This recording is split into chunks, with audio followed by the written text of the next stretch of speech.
আমরা 300 আসন নিয়ে মারামারি কামড়াকামড়ি করি নাই। এটাই আমাদের ঐক্যবদ্ধ বাংলাদেশের সৌন্দর্য।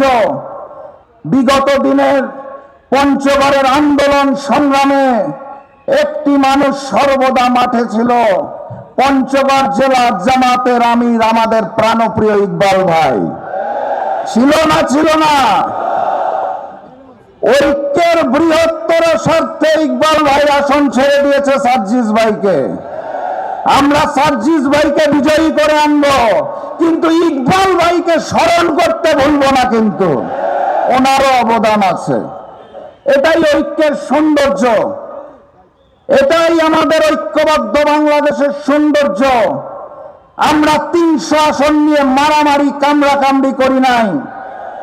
আমাকে যখন আমিরে জামাত ডাক্তার শফিকুর রহমান তার ঘরে ডেকে বলেছিল এই হচ্ছে সার্বিক অবস্থা, আমি সেদিন ওনার চোখে চোখ রেখে বলছিলাম, রাশেদ প্রধানের পঞ্চগড় 2-এ দাঁড়িয়ে একটি আসন পাওয়ার চেয়ে অনেক বেশি গুরুত্বপূর্ণ আমাদের ঐক্যবদ্ধ বাংলাদেশের 151 আসন ছিনিয়ে আনা।